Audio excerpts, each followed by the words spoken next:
The luxury four-door sedan market is extremely competitive. The Audi A6, BMW 5 Series, and Mercedes E-Class has ruled the segment for years. But does this Scandinavian beauty have what it takes to dethrone them all? Let's find out. The 2017 S90 shares a lot of styling cues from the XC90. Now, the XC90 was a vehicle that we absolutely loved, and it's won tons and tons of awards. So that is a compliment. In fact, when I saw this revealed at the Detroit Auto Show last year, I was absolutely blown away. Under the hood, well, it's not as pretty. It actually has one of the most boring and ugly plastic covers over the engine I've ever seen. It's pretty tricky though. We've got a 4-cylinder that's both turbocharged and supercharged. How crazy is that? Produces 316 horsepower and 295 pound-feet of torque. Thanks to that crazy combination, we also get 22 miles per gallon city and 31 on the highway, which is better than the Audi. Despite weighing 100 pounds less than the Audi, however, its 0 to 60 time is a second slower at 5.7 seconds. The A6 has a very different powertrain. Under the hood lies a 3-liter supercharged V6 that makes more power than the S90, 333 horsepower and 325 pound-feet of torque. Mated to this 8-speed Tiptronic transmission means 0 to 60 can happen in a second faster than the S90, 4.7 seconds. I much prefer the motor in the A6 to the S90. Having a 2-liter supercharged and turbocharged engine means it's so complex sometimes it really doesn't know what to do. This 3-liter supercharged V6 doesn't even feel supercharged. It's naturally aspirated feeling with a bit more power. The power curve is very linear. It surges forwards up until redline and sounds decent. The transmission is definitely a shortcoming of this car if you're buying it to be driver focused. Obviously the S and RS models have a better transmission, but even on BMW's base models, they shift quickly with the paddles. This, however, has very slow response. It almost seems like you've got to wait about a second after you click the paddle to get anything from it. That being said, I'm glad they did include paddle shifters. It does make this car feel a little bit more like a sports car, unlike the S90 that doesn't have them at all. The interior is definitely the highlight of this vehicle. The Swedish engineers and designers have done a fantastic job at really changing the game for Volvo. We've got this beautiful 9.3-inch touchscreen in the center. It's easier to use and better looking than Audi's MMI system. Everything is just really intuitive, and having the touch feedback is really awesome. It feels like they've styled it a bit after an iPhone or an iPad in the sense that you think, maybe I can scroll through things instead of just tapping, and it turns out you can. Everything's just pretty intuitive. Speaking of Apple, you've got Apple CarPlay on this vehicle as well. We've also got a 19-speaker Bowers & Wilkins sound system that is one of the best I've ever heard. We've also got 3 different sound settings, including studio and concert hall. Concert hall adds more reverb and has a bigger sound to it. The vertically positioned vents are really cool, and everything in the interior feels like it was extremely well thought out. This knurled aluminum look to all of the different buttons, most notably on the start-stop, not a button, but a turn dial, as well as the drive mode selection. It is interesting when somebody hops in the car for the first time, figuring out how to turn the car on. Of course, when you own it for a while, that becomes second nature, but you turn it clockwise to start the engine instead of pushing a button. I love Volvo's choice of materials for the interior. Everything flows together so nicely, and the color combinations, there's so many different colors in this interior. We've got brown and black and silver and white. They all flow together much better than you think they would.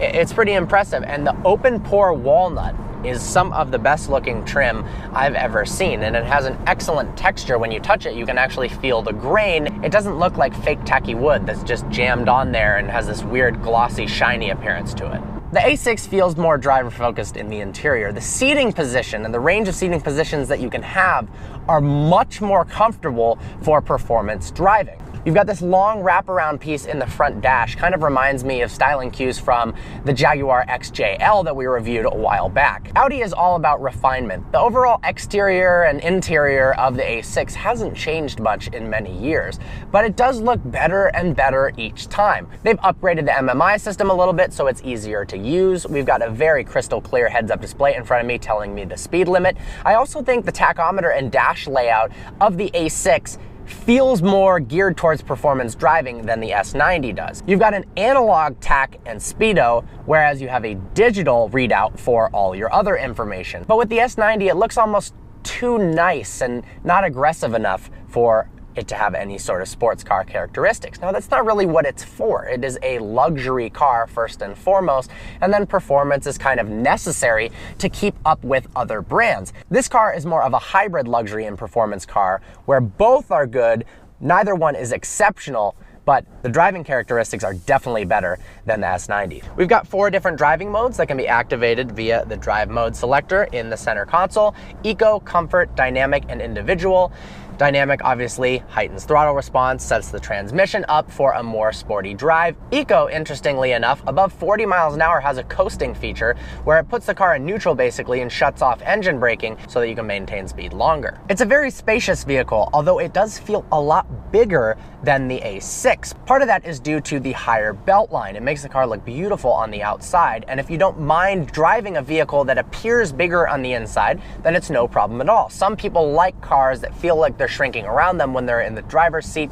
I'm one of those people, but there's no denying this is absolutely stunning. The seats are stylish. This is the inscription model. We've got that written there on the headrest. Now, there's no paddles located on the steering wheel. Perhaps that's a hint that Volvo doesn't really want this to be a sports sedan. It's more of a premium luxury sedan. And that's what they've done very, very well. It feels more luxurious than the A6 does. It feels more expensive and a classier vehicle than the Audi, while being priced $2,000 less. The catch is, if you really like driving, which of course I do, this really isn't a driver's car. It's all luxury and quality, and it doesn't have that driving performance that you'd expect from its German competitors like BMW and Audi. It feels more in line with Mercedes in terms of its driving dynamics. We've got 4 different driving modes: Comfort, Auto, Dynamic, and Individual. In Dynamic mode, you've got heightened throttle response and the car feels like it wants to go a lot more. Comfort mode, obviously self-explanatory.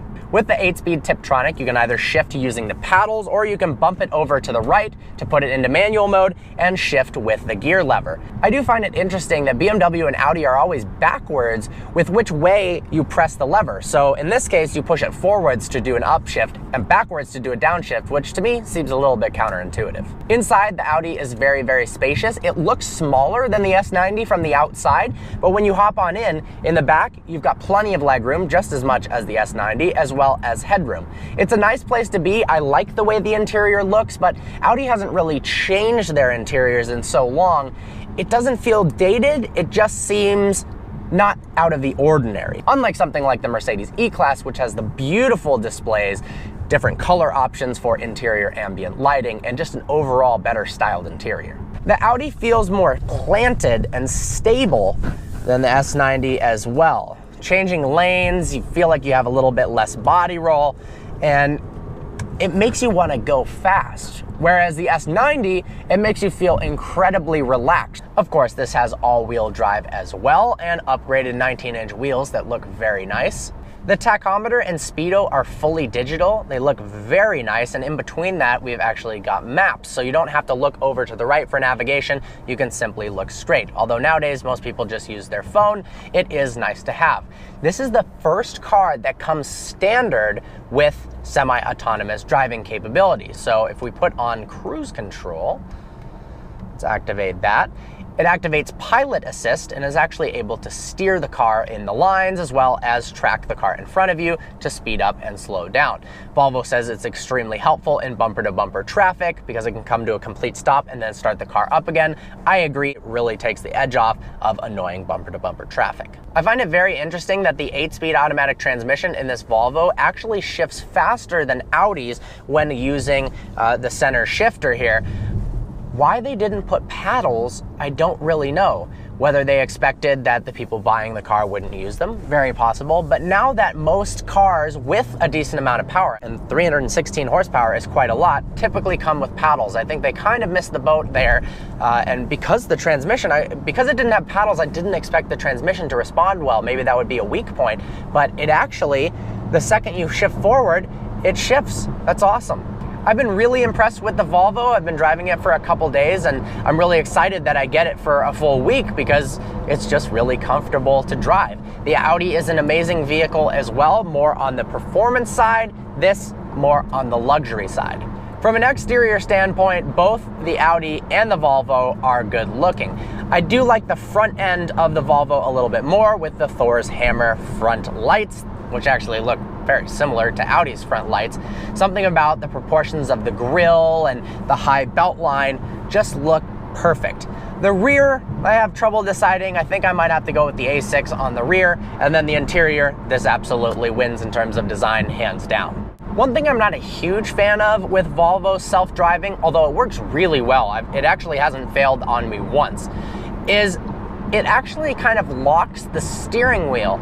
It takes control of the steering wheel for you, and the motors provide a lot of resistance if you try to take control of the wheel. I like to sometimes have my hands on the wheel, obviously, when using the self-driving feature, and if you try to give it a little turn, it almost feels like it's resisting you from putting any inputs while it's controlling it, and because it's a computer and it can make mistakes, I'd like it to be looser so that if you do touch it, you are still fully in control without having to yank it to let it know that you're putting in inputs. Mercedes system, the steering wheel responds to your inputs much quicker and it doesn't meet you with all that resistance. In the front, we've got heated and ventilated front seats. Thanks to the cold weather package, we actually have heated rear seats and a heated steering wheel as well. That's activated easily on the center screen here. It's also telling me the battery level on my iPhone, which unfortunately is always near zero because I'm always using it for social media. We've got a very clear colored heads-up display that shows the speed limit, my speed, as well as the fact that Pilot Assist is going on right now, helping me with steering.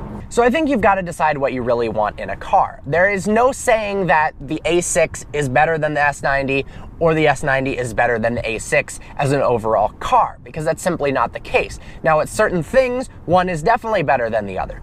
Luxury-wise, technology-wise, and looks, I think the S90 takes the cake. Don't be fooled though, just because it's a Volvo and not an Audi does not mean that it's not expensive. This Audi spec is $68,000, and because the Volvo is the top of the line T6 inscription model, it's $66,400. From a performance standpoint, the Audi definitely wins. If you want something that's fun to drive on a daily basis, but is also spacious and luxurious, this is the way to go. I also think the wheels on this vehicle look better than the top of the line wheels do on the S90. They've got a very similar front headlight setup. It's interesting. Volvo has developed their Thor's Hammer look, and now Audi, who pretty much invented the beautiful LED daytime running light strips, has made theirs sharper, and they turn out looking very, very similar.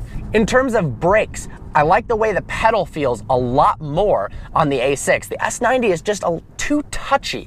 It's good in terms of safety. If you just touch the brake, it slows you down more than you want. But from a performance perspective and what I'm used to as a driver, I'm much more comfortable driving the Audi. So there you have it. There's no clear winner. If you want a more luxurious, more comfortable driving experience, definitely go for the S90. If you want a luxury car that's also more fun to drive on the back roads, the Audi A6 is definitely the ticket. Honestly, you can't go wrong either way. Special thanks to Fred Lavery Audi of Birmingham, Michigan for making this review possible and supplying us with this beautiful A6. Honestly, this is one of the best spec A6 I've ever seen. It's available there now. Check it out. Links in the description to this car I drove. Hope you enjoyed this video. Like always, please browse our channel and subscribe. I look forward to seeing you next video.